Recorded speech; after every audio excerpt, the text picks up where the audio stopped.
Hello my dear, कैसे आप सभी। उम्मीद करता हूँ अच्छे होंगे। तो बेटा इस वीडियो में हम लोग बात करेंगे स्ट्रक्चर ऑफ न्यूक्लियस की, यानी कि नाभिक की संरचना, जो हमारा चैप्टर है फिजिक्स 12th में। तो इसलिए आप लोग बने रहिए हमारे साथ वीडियो के लास्ट तक। इस वीडियो में आपको बहुत सारी ढेर सारी जानकारी मिलने वाली है। तो आइए हम लोग करते हैं स्टार्ट। पिछले वीडियो में कई वीडियो में आपको बता चुके हैं बेटा, जैसे हमारा कोई परमाणु होता है और उस परमाणु के भीतर एक नाभिक होता है। परमाणु के भीतर क्या होता है? नाभिक होता है। और ये परमाणु क्या है? मतलब परमाणुओं से तो मिलके बनी होती कोई भी वस्तु है।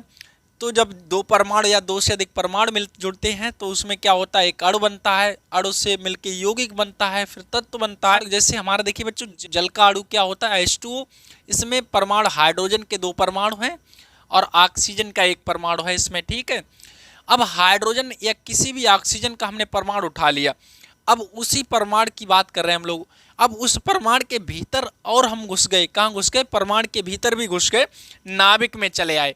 कहाँ चले आए बच्चों? नाभिक में। हम आपको बता चुके हैं कि जैसे हमारा कोई परमाणु है और उस परमाणु के भीतर एक नाभिक होता है। एक बच्चों क्या होता है?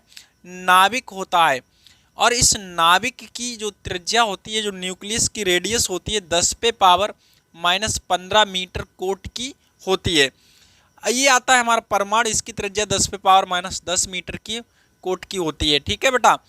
तो ये न्यूक्लियस है जो कैसे बना, लोगों की अलग अलग मतभेद रहे हैं। तो पहले लोगों की मान्यता थी कि जी ये प्रोटॉन इलेक्ट्रॉन परिकल्पना को मानते थे, लेकिन बाद में ये निरस्त हो गई। बता दें ये परिकल्पना क्या थी, नाम से ही पता लग रहा है, प्रोटॉन इलेक्ट्रॉन।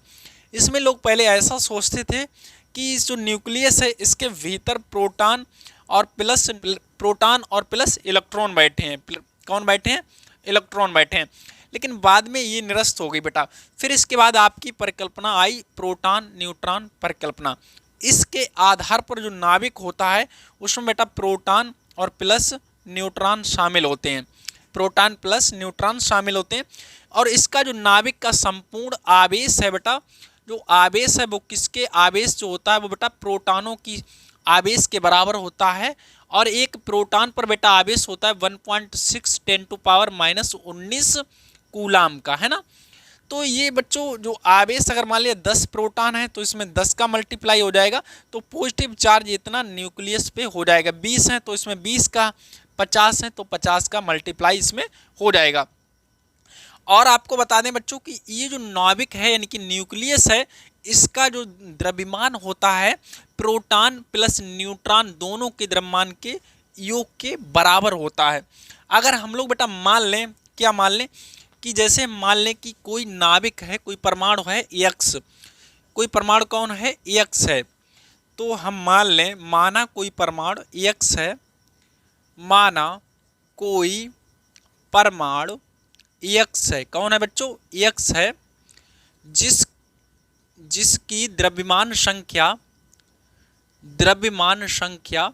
कितनी है बेटा? द्रव्यमान संख्या जो है वो इसकी A है। कितनी है? A है। तथा परमाणु क्रमांक Z है। परमाणु क्रमांक कितना है? Z है। परमाणु क्रमांक इसका Z है। तब इसे निम्न प्रकार लिखते हैं। अभी हम लोग लिखते हैं, निम्न प्रकार लिखते हैं। तो इसे लिखेंगे X और यहाँ पे बना देंगे बेटा, क्या बना देंगे? Z और इधर बना देंगे A। और इस चीज़ को बहुत बारीकी से अब आपको समझना है। जैसे कोई हमने मान लिया हमारा परमाणु है, उसका परमाणु क्रमांक कितना है? उसका परमाणु क्रमांक Z है। और ये जो बेटा है द्रव्यमान संख्या है। ये क्या है? द्रव्यमान संख्या है। द्रव्यमान संख्या ये हो गई हमारी, ठीक है। और ये आपका हो गया है परमाणु क्रमांक। ये क्या हो गया है? परमाणु क्रमांक। यहाँ से आपको बहुत चीज़ें बेटा समझनी है। हमने जो बताया है, जो द्रव्यमान संख्या बच्चों होती है, ये जो होती है प्रोटॉन प्लस न्यूट्रॉन के योग के बराबर होती है। जैसे, और ये जो होता है बच्चों, ये केवल होता है प्रोटॉन के बराबर। ये किसके बराबर होता है? प्रोटॉन के बराबर होता है। तो यहाँ से अगर हमें न्यूट्रॉनों की, अगर कोई सवाल है उसमें आपको द्रव्यमान संख्या दी हुई है और परमाणु क्रमांक दिया हुआ है, तो द्रव्यमान संख्या से अगर हम परमाणु क्रमांक घटा देते हैं यानी कि A - Z कर देते हैं, तो ये न्यूट्रॉनों की संख्या के बराबर होता है। ये किसके बराबर होता है? न्यूट्रॉनों की संख्या के बराबर होता है। अब जैसे हम थोड़ा एग्जाम्पल से यहाँ पे समझ लेते हैं। जैसे हमारे पास बच्चों कोई हीलियम नाभिक है। कौन है?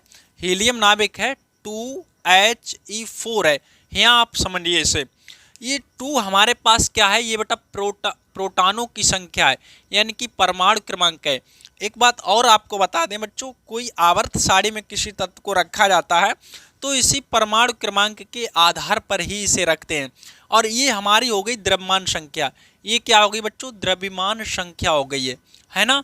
अब हमें पूछे इस हीलियम नाभिक में कितने न्यूट्रॉन हैं, इसमें कितने न्यूट्रॉन हैं, तो कैसे बताओगे बच्चों? ये द्रव्यमान संख्या से प्रोटॉनों की संख्या को हम लोग माइनस कर देंगे, 4 - 2, तो इसमें कितने 2 न्यूट्रॉन निकल आएंगे।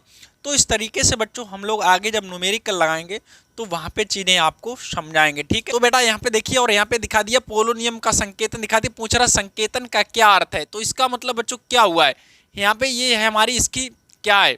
ये इसकी प्रोटॉनों की संख्या है, यानी कि परमाणु क्रमांक इसका 84 हो गया, और ये है इसकी द्रव्यमान संख्या।